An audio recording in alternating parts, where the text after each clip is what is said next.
juez Esteban Galarza se licenció en Medicina por la UPV en 1983 y 10 años más tarde se doctoró en Antropología Social en la Universidad de Barcelona. Formó parte del grupo de mujeres de Basauri en Vizcaya y bueno, pues de esa manera y desde ese movimiento feminista contribuyó a la puesta en marcha del Centro de Planificación Familiar de Basauri, donde estuvo trabajando como médica desde 1984 hasta 1990. Desde el 94 es profesora de Antropología Social, trabaja en la Universidad del País Vasco, en la UPV, desde 1998. Es también profesora del Máster de Estudios Feministas y de Género de la UPV y bueno, ha participado, como sabéis, en distintas iniciativas, ha militado en asociaciones feministas, formó parte de la Asamblea de Mujeres de Vizcaya y de la Plataforma del Sistema Público Vasco de Atención a la Dependencia y actualmente sigue siendo miembro del Grupo de Mujeres de Basauri y de Marienea, de la Casa de las Mujeres de Basauri.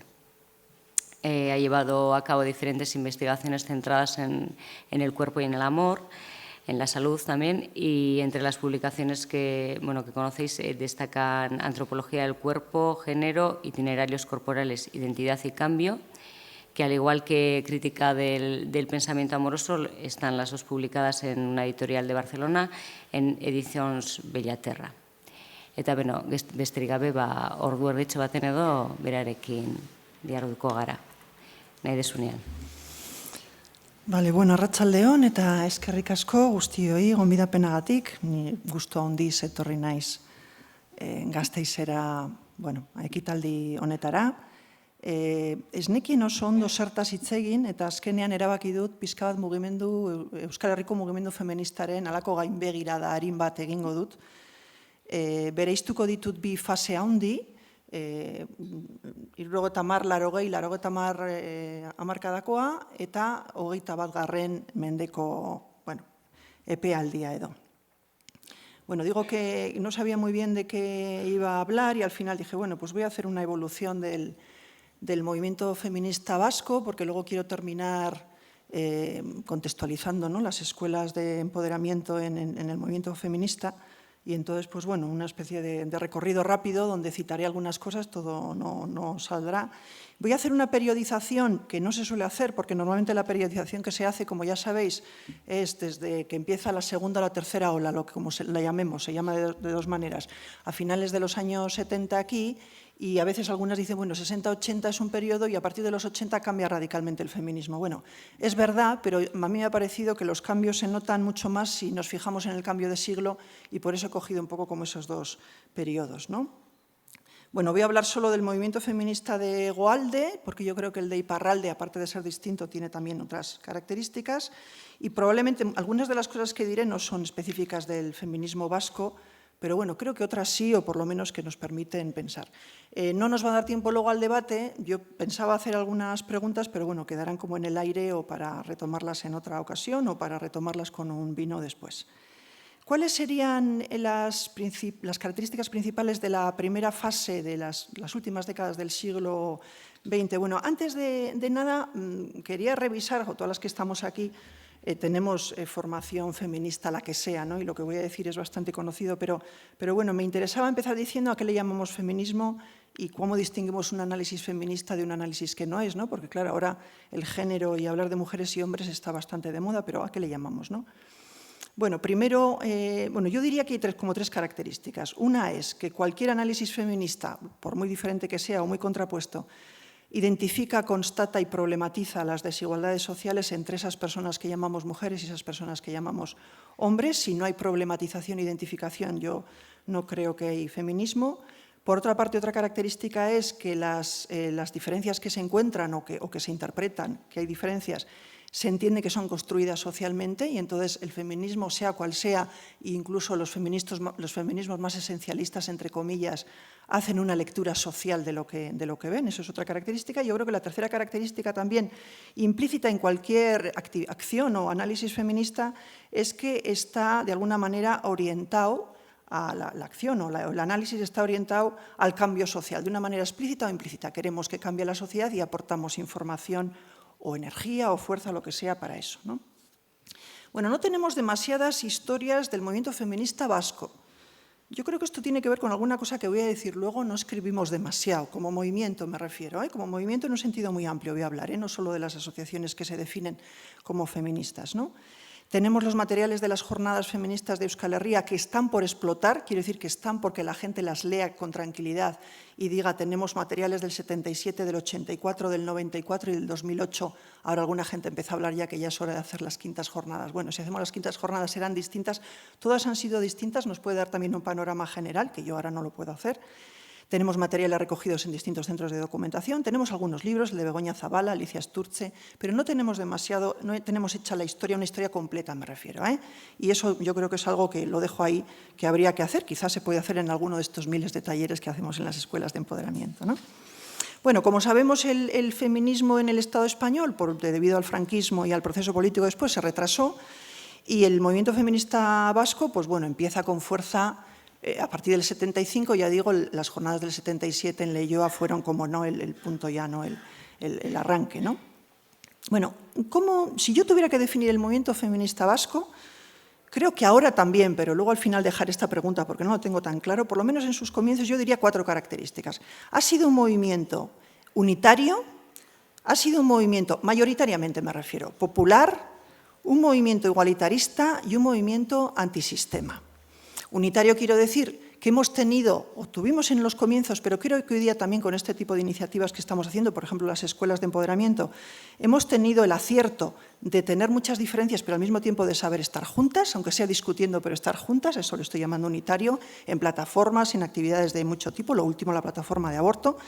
Popular, quiero decir que de alguna manera, es verdad que hay feministas, ¿no?, que están en distintas capas sociales, pero en conjunto ha sido un movimiento muy popular, muy ciudadano, diría yo, muy igualitarista, porque creo que eso tiene que ver con la sociedad vasca, que diría, en fin, a esto se le puede poner muchas comillas, pero voy a decirlo así de una manera simple, yo creo que es una sociedad más igualitarista que otras, con todos los problemas que eso puede tener, más horizontalista. También creo que el feminismo vasco ha tendido a ser igualitarista con problemas o con ventajas y convenientes, y antisistema, sobre todo en sus comienzos, muy desde proponer servicios desde las asociaciones de vecinos, desde los barrios, no implicarse con las instituciones. Ahora nos hemos implicado con las instituciones más, luego al final si queréis lo podemos ver, ¿no?, eso que ha supuesto, ¿no? Pero yo creo que estas 4 características definen al primer movimiento feminista de los años 70, primeros 80 por lo menos, o igual todos los 80, ¿no? Ya digo que hay otros feminismos, hay un feminismo liberal, pero bueno, en conjunto diría que eso que alguna gente llama el feminismo radical, entre comillas, pues tiene que ver con el feminismo vasco, ¿no? Hay una autora, Joyce Engel, que habla de eso, diferencia el feminismo por áreas geográficas y ella dice que, por ejemplo, bueno, yo diría, leyéndola a ella, que nuestro feminismo se parece más al feminismo británico y menos al feminismo norteamericano, que son más de lobbies, ¿no? Hay de todo, pero más de lobbies, de presión, incluso estando en ámbitos muy de poder, ¿no? Bueno, eso por una parte. Por otra, como esto yo creo que es común a todo el feminismo, en los primeros años seguimos así, estábamos muy centradas en los cambios legales. Y esto también es algo de lo que creo que hemos reflexionado poco y merecería la pena coger además distintas reivindicaciones, ¿no? El derecho al divorcio y el derecho al aborto centraron, no solo, pero centraron en la primera actividad del feminismo, que son campañas importantísimas y además que tienen influencia, por lo menos la del aborto, en el resto del Estado. Y yo diría eso, y también la reivindicación de los servicios públicos con los centros de planificación familiar, que han ido perdiendo un poco el sentido, la gracia, ¿no?, diría yo. Pero que en aquellas épocas eran centros, yo diría que los centros de planificación familiar y las icastolas las estudiamos por separado o las miramos por separado, pero son centros que la población sintió y ha seguido sintiendo como propias, ¿no?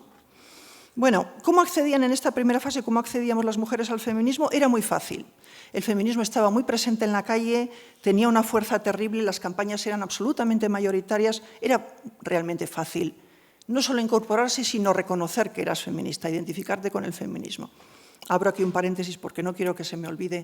Ahora, cuando venía en el coche desde Basauri, estaba oyendo Euskadi Irratia y dicen, bueno, luego no he podido mover más, ¿no?, pero parece que en las redes sociales estaba difundiendo un mensaje con fotografías de gente diciendo feminismo ez dut esertarako behar, ¿no?, no necesito el feminismo para nada, y que se está haciendo una campaña, ¿no? Y yo pensaba, uy, se nos están dividiendo, o nos estamos dividiendo las mujeres ya de una manera, ya sabíamos que había diversidad, hemos tenido hace poco lo de los alardes, lo tenemos muy presente, pero todavía sigo en el paréntesis. Fijaros que hoy día me parece que las mujeres estamos divididas, por una parte, entre las que se definen como madres, tengan hijos o no, y las que no se definen como madres, tengan hijos o no. Y ahora parece que va a haber tengo la impresión de que va a haber un movimiento fuerte de mujeres y hombres, pero mujeres que se van a definir como contrarias al feminismo, diciendo eso no nos interesa para nada. Y hay chicas jóvenes que también lo están diciendo, ¿no? Aunque luego se beneficien de los logros del feminismo o ellas mismas de alguna manera sean feministas en sus actuaciones. Bueno, cierro el paréntesis, pero creo que el panorama a ese nivel nos ha cambiado. Entonces, el acceso de las mujeres al feminismo también está cambiando, ¿no? Quizá ahora, por ejemplo, las escuelas de empoderamiento, este tipo de iniciativas, permite que algunas mujeres se acerquen y empiecen a adquirir poco a poco una conciencia. Era un movimiento donde las jóvenes y las mayores estábamos siempre juntas y era un movimiento donde no había hombres. Los hombres eran cómplices, mediadores, aliados, pero no había hombres como tal en los movimientos, ¿no? Y luego, un tema que quiero sacar, antes de pasar a la segunda fase, se me ocurría pensar cómo nos formábamos entonces en el feminismo, ¿no? Porque ahora parece que hay distintas maneras de formarse. Una sería una escuela de empoderamiento, de formarse o de seguir formándose, ¿no? Claro, en aquella época nos formábamos en lo que se llamaba o se ha llamado los grupos de autoconciencia, que eran los grupitos de feministas que había en muchísimos barrios y pueblos, que nos reuníamos, formábamos parte de las asambleas, sobre todo en un principio las 4 asambleas de Álava, Vizcaya, Guipúzcoa y Navarra, que aglutinaban a todos esos grupos. Nos reuníamos, intercambiábamos en documentos, discutíamos. Era una formación, además, muy desde la experiencia, quiero decir, leíamos lo que otros habían escrito, pero siempre lo contrastábamos con nuestra experiencia. Era muy horizontal en ese sentido la formación. Yo no sé si ahora lo estamos haciendo así. Me parece que esto es a lo que llamo también un feminismo radical, ¿no? Un feminismo muy popular, ¿vale? Bueno, luego poco a poco el movimiento se fue especializando, digamos, o diversificando. Las mujeres abertzales fueron haciendo también sus grupos, los colectivos de lesbianas. Bueno, se fueron diferenciando muchos grupos y muy bien, muy en positivo lo veo, ¿no? Pero es verdad que luego, en esa época, pero yo diría también, hemos sido capaces de seguir estando juntas. A ver, cuando digo esto, digo más juntas que, por ejemplo, pasa en el Estado español, ¿no? Donde, yo qué sé, el movimiento de las mujeres que están más alrededor del PSOE o tal, pues ya están reñidas o no se pueden ver con las... Aquí me parece que eso no ha llegado y creo que tiene que ver con el tipo de sociedad que tenemos también, que somos una sociedad más pequeña. Vale, hecho este retrato tan rápido, ¿no? de la primera fase, pasaría a la segunda fase donde... ya he dicho ahora, por ejemplo, el tema de las mujeres que no se definen como feministas, donde el contexto nos ha cambiado radicalmente, ¿no? Yo creo que ha cambiado. Hay muchos logros, no voy a hacer un repaso, yo creo que somos capaces, toda la gente que estamos aquí, de hacer una idea rápida. Por ejemplo, el tema de la educación es alucinante, ¿no? Lo que ha cambiado, la incorporación de las mujeres, hay muchos logros. Pero yo 2 cosas diría. Hay, primero, un espejismo de igualdad, un ilusionismo, le están llamando a algunas personas, donde la gente... Hay un discurso de que se han logrado cosas. Y un discurso, yo he hecho con otras compañeras una investigación con jóvenes, y entonces, pero las chicas y chicos jóvenes te transmiten con mucha tranquilidad la idea de que es un tema de nuestras madres, ¿no? Es la generación de nuestras madres. Nosotras ya... No necesitamos, bueno, hay distintas versiones, ¿no? Pero esta idea de que es como de las mayores, ¿no? De antes. Eso, por una parte, claro, esto es muy problemático, porque si tú piensas que no se necesita, que ha cambiado radicalmente todo, claro, no estás con las gafas de identificar si es que ha cambiado o no, o que ha cambiado o que no ha cambiado. Eso por una parte. Y por otra parte, hay a mí algo que me preocupa, incluso me preocupa personalmente, digo, en el ámbito en el que yo trabajo en la universidad, que es lo sofisticada que se ha hecho la desigualdad. Lo sutil que se ha hecho la desigualdad. Es dificilísimo, por eso nos llama tanto la atención que ahora un catedrático X diga no sé qué de los homosexuales. Es que es dificilísimo que haya ya ese tipo de... ¿no? Son anécdotas casi, no le quito importancia, pero es bastante anecdótico. Pero se ha hecho mucho más sutil, de tal manera que a veces yo pensando, por ejemplo, en la facultad en la que yo estoy, en un departamento donde estamos muchas mujeres feministas que tenemos una cierta influencia y poder, o sea, que decir, incluso en esa situación, Yo a veces cuando voy a reuniones o tal y digo, a ver, ¿dónde está aquí el tema? O sea, ¿cómo nos han tratado como mujeres? ¿Qué ha pasado en este debate? Y veo una sutilidad que a veces no estamos ni identificando qué es lo que está pasando, que creo que a este nivel, tanto mujeres como hombres, tendríamos que reflexionar sobre esa sutilidad y qué hacer con eso, porque es mucho más difícil hacer algo con eso que hacer algo con una cosa como más bruta, ¿no? Diría de alguna manera que es verdad que se ha conseguido la igualdad, no lo niego, y además tenemos que aprovecharla, pero utilizando lo que están haciendo alguna gente con el tema de la violencia y los jóvenes que dicen que hay como un barniz, pues yo creo que el feminismo, la igualdad en conjunto, es como un ligero barniz, que eso se mantiene un ratito, pero a veces cuando arañas, pues ya se quita el barniz, ¿no? Entonces, bueno, tenemos que estar un poco preocupadas con esa idea, aunque reconociendo también los logros. Bueno, hay muchos más grupos de todo tipo. Hay muchos grupos parafeministas, lo que se llaman las asociaciones culturales, yo suelo llamarles parafeministas en el sentido de que, digo, de mujeres que hacen todo tipo de actividades que no son claramente feministas o no siempre, pero bueno, están ahí, ¿no?, en esa periferia, y es interesante también estar con ellas, ¿no?, y que ellas estén con nosotras. Nuevos espacios de organización, la diversificación del feminismo, el hecho de que el asociacionismo ya se conjugue con el nivel académico, con el ámbito académico, con el ámbito profesional y con el ámbito institucional, y nos falta también ver un poco cuáles son las relaciones entre todos esos ámbitos. Luego voy a hacerlo un poco con el tema de la escuela de empoderamiento. Bueno, han cambiado incluso las formas de hacer protesta, ¿no? Estamos menos en la calle, decía antes Gladys, efectivamente. Claro, el tema del aborto es como que nos ha permitido un poco, fijaros, con el tema del referéndum de Escocia, una cosa que me ha gustado a mí, de las miles de cosas que se han dicho, es que han dicho que las campañas políticas han cambiado y que la gente, bueno, los partidarios de una cosa y otra han ido casa por casa, o sea, que han vuelto un poco, han retomado ciertas formas de hacer política de antes variadas, ¿no? Bueno, pues yo creo que en el tema del aborto también nos ha permitido como volver un poco hacia atrás y ver hasta qué punto aquello nos sigue sirviendo o no nos sigue sirviendo, ¿no?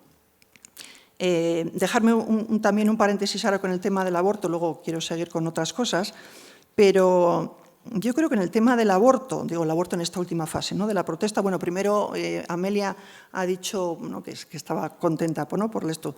No sabemos seguro todavía si está del todo o tal, pero bueno, parece que sí. Bueno, tenemos que celebrarlo, ¿no? No vamos solo a protestar, hay que celebrarlo, hay que hacer una gran fiesta en el País Vasco con este tema porque nos lo hemos ganado. Pero yo diría dos cosas que me sirven también para hablar de esta segunda época. Una es, bueno, la movilización sigue siendo posible, pero la movilización ya nunca ha sido, pero ahora ya no es solo de las feministas. A mí el tema del aborto me ha servido también para pensar, porque en esto también a veces las feministas no, hemos salido a la calle y hemos conseguido que Gallardón. Yo sinceramente creo que solo no lo hemos conseguido las feministas. Ha habido una reacción social de una naturaleza a todos los niveles profesionales, jueces, médicos, que no digo que las feministas ahí no tengamos papel, pero digo que precisamente porque es un logro nuestro, reconozcamos que no somos solo las feministas las que estamos ahora pidiendo que no se reforme la ley, sino que ya la sociedad, por ejemplo, en este tema se ha movilizado. Y eso creo que nos pone a las feministas en un terreno donde me parece que no nos sabemos mover muy bien. Lo voy a dejar ahí.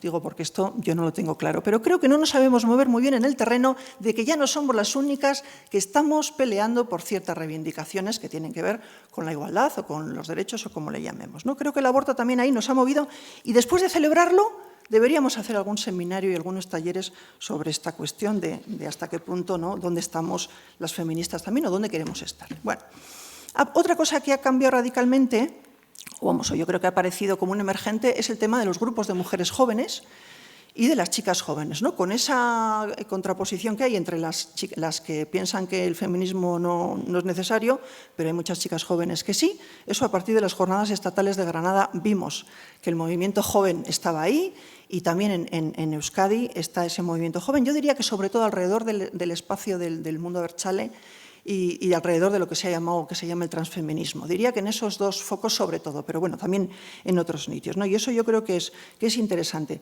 Aquí, esto voy a dejarlo solo ahí sobre la mesa, tendríamos que pensar cómo se está dando el recambio generacional, la relación entre las mayores y las jóvenes, bueno, todo eso que tampoco me parece que lo están reflexionando mucho y sería muy interesante. Yo creo que nos llevamos bien, pero bueno, nos llevamos bien, pero hay dos o tres generaciones ahí y podríamos pensar también que están aportando, cada una cómo se hace hueco, las mayores cómo nos sienta que las jóvenes nos ocupen el terreno, etcétera, etcétera, ¿no?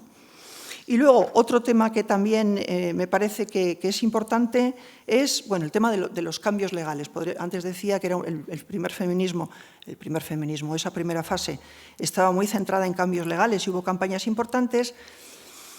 Yo creo que aquí tenemos dos cuestiones. Por una parte, hemos creído demasiado en los cambios legales, tengo la sensación. Creo que los alardes de Irún y Hondarribía nos deberían hacer pensar en que la ley ya no sirve para todo, porque los alcaldes, sobre todo de Hondarribia, no están cumpliendo la ley y no les pasa absolutamente nada. Por lo tanto, está bien que en los juzgados se nos dé la razón, eso sirve, pero parece que solo con eso no estamos consiguiendo todo. Pero hay un envés, un envés. También veo que en ciertas reivindicaciones el cambio legal es fundamental y voy a poner el ejemplo, por ejemplo, de las empleadas de hogar, donde el trabajo que se está haciendo en muchos casos es sobre todo que se aplique la ley, que se aplique la misma ley que se está aplicando a otros trabajadores, etcétera, etcétera, y creo que por ahí hay una buena reivindicación. Pero creo que también el tema de los cambios legales sería otro tema que nos daría para reflexionar, ¿no? Hasta qué punto, cómo tenemos que seguir pidiendo los cambios legales o no, o creyendo en esos cambios legales, ¿no? Bueno, y voy a pasar ya, porque tampoco me quiero alargar, si yo hablo menos de media hora no pasa nada. Voy a pasar a los espacios porque quiero llegar a la escuela, ¿no? Mirad, hay un tema que a mí me interesa mucho y que yo creo que nos interesa a todas, aunque no esté explicitado como debate. Si hacemos las quintas jornadas feministas de Euskal Herria, creo que este tema debería ser uno de los ejes, apuntarlo, las que vais a estar en la organización. ¿Qué sería, entonces? Antes confluíamos en los grupos de autoconciencia, ¿no? En esa primera fase. Ahora, ¿dónde confluimos las feministas? Aparte de las movilizaciones en la campaña del aborto. Yo tengo identificado 3 sitios donde confluimos feministas de distintas ideologías, distinto nivel de conciencia, etcétera, etcétera, distinto nivel económico, etcétera, etcétera. Seguro que habrá más, pero bueno, 3 se pueden identificar. Uno es la Escuela de Empoderamiento y o la Casa de las Mujeres. Luego voy a hablar de esto. Otro sería el aula universitaria, porque desde que tenemos asignaturas, másteres específicos en la universidad, en las universidades vascas, las chicas jóvenes se forman, no solo, no me entendáis mal, no solo, pero han pensado que se tienen que formar y que además de ahí, probablemente a muchas, viene también un desarrollo profesional que está muy bien pensado. Y en el aula universitaria también, estoy hablando un poco ahora porque luego esto lo voy a dejar a un lado, en el aula universitaria también hay gente, ¿no? Profesoras y estudiantes, gente que participa en asociaciones y movimientos y gente que no, que se acerca por primera vez. El aula universitaria a ese nivel, o el espacio universitario, me parece que es interesante de analizar las relaciones de poder, el hecho de que las profesoras parece que son las que saben, las alumnas, bueno, todas esas cuestiones, ¿no? Otro sería el espacio de Internet, un tercer espacio, que como hemos visto aquí ya por las presentaciones, pues ya lo tenemos perfectamente identificado como un espacio donde hay que estar, hay muchísimos blogs, publicaciones digitales, bueno, ya no llegas, ¿no? Si te dedicas a seguir los blogs y tal, ya no te da el espacio, digo feministas, ¿no? También sería interesante, bueno, o es interesante ver qué está pasando en Euskadi. Pero bueno, dejarme ya, para ir terminando, que hable un poco entonces de la Escuela de Empoderamiento y las Casas de las Mujeres. Bueno, he preguntado a ver si había, porque no sabía si había aquí un proyecto de hacer una Casa de las Mujeres en Vitoria. Me han dicho que sí, que está en el tercer plan de igualdad. Entonces, bueno, pues ¿para cuándo? ¿No? Es una pena que no esté, el concejal se ha ido, pero quiero decir ¿para cuándo? Porque si algo se ha demostrado, me parece a mí, claro, yo soy de Basauri, que tenemos a María Enea, que es nuestra niña bonita, ¿no? Y estamos orgullosísimas de nuestra Casa de las Mujeres, pero bueno, ponerle en todas las comillas que queráis a lo que vaya a decir. Me parece que, bueno, está la de Donosti, bueno, y están otras, ¿no? La de Ermua, que es además pionera.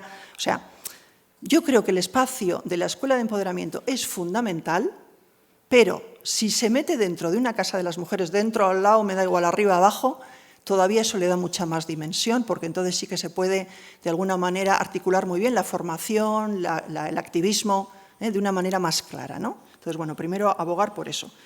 Son espacios, digo que es un espacio donde confluimos todas. Cuando digo todas, estamos diciendo porque confluimos la gente que venimos a dar una charla, pero que luego también podemos participar en un seminario, en un club de lectura, en un taller X.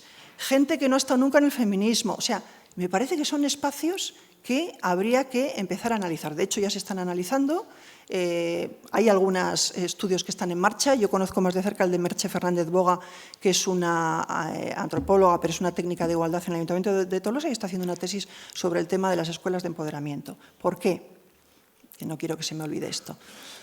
Porque fijaros, ¿cómo medimos el éxito de las escuelas de empoderamiento? Que yo creo que tienen éxito. Pues no lo sé muy bien. Yo cuando me he puesto a pensar cómo medimos el éxito, si medimos por la agenda, bueno, barremos. Yo cuando me llega la oferta de la agenda de María Enea, suelo decir, oye, no sé si abrirla o no abrirla, casi dime los talleres que me pueden interesar, porque te pones a mirar tu agenda y la otra agenda y al final, claro, no puedes ir a casi nada o puedes ir a pocas cosas, ¿no? Es decir, en eso estamos saturadas, no sé si saturadas, pero hay una oferta extensísima, interesantísima, me parece a mí. Y digo esto y lo remarco y me lo estoy diciendo a mí misma porque cuando empezaron las primeras escuelas en el 2003, en Euskadi, en Basauri empezó y yo era de las que dije, escuela de empoderamiento. Primero, el empoderamiento era un concepto que a mí entonces tal, escuela, bueno, yo creo que el tiempo ha demostrado que ha sido una iniciativa, es una iniciativa interesantísima a muchos niveles y lo sabéis vosotras mejor que yo, ¿no? Entonces, yo creo que, a ver, lo que os quería decir, ¿por qué me parece que es importante la escuela de empoderamiento? Aparte de la confluencia. Bueno, porque es un espacio externo, es un espacio de conocimiento, de formación y de acción externo a lo formal. Me alegro mucho que esté aquí el vicerrector y representantes de la universidad. Yo también estoy en la universidad, pero sinceramente creo que hay que pensar un poco cómo son las relaciones entre los estudios feministas, las investigaciones que se están haciendo desde la universidad o desde fuera, me da igual, pero sobre todo en la universidad, y todo el conocimiento que está lográndose aquí. Claro, ya sé que haréis memorias, o sea, todo eso ya lo sé, pero vamos a recoger por lo menos el material, no sé si podemos estar haciendo ya los estudios, pero vamos a recoger el material porque eso de que sea un espacio alternativo donde yo puedo venir a dar una charla, pero claro, mi reconocimiento aquí no es igual que si yo estoy de profesora en la universidad. De alguna manera me pongo, no, en una situación más horizontal, porque yo voy a participar con otras personas en un taller, Bueno, eso me parece políticamente interesantísimo, ¿no? Y además, ese conocimiento que se está produciendo aquí tiene tanto valor o es tan importante como el conocimiento que se está produciendo en esos espacios donde aparentemente se da el saber. ¿Por qué estoy insistiendo tanto en esto? Porque en aquella primera fase no teníamos tan separado el conocimiento y la acción, todas contribuíamos al conocimiento y todas éramos activistas, y ahora sí. Ahora algunas nos estamos especializando más en el conocimiento y en la investigación y otras más en el activismo o otras más en la clientela. Yo soy alumna de un taller y eso me preocupa un poco. Entonces, veamos las escuelas de empoderamiento, las casas de las mujeres, como espacio donde todas estamos contribuyendo a eso que podríamos llamar la teoría feminista. Bueno, voy a ir terminando entonces. He planteado antes pensaba hablar del concepto de empoderamiento, pero es que cada vez que os vengan a dar una charla a la escuela os van a hablar del concepto de empoderamiento. Solo un aspecto que sí me interesaría con esto. No sé si lo ponemos claramente cuando hacemos la propaganda, pero el concepto de empoderamiento no es nuestro, no es de las mujeres del norte, es de lo que llamamos las mujeres del sur. Y eso no se nos debería olvidar nunca. Y además, normalmente incluso las personas que están trabajando este concepto se fijan sobre todo, no tanto aquí, sino que se están fijando en las experiencias sobre todo de Latinoamérica y de África.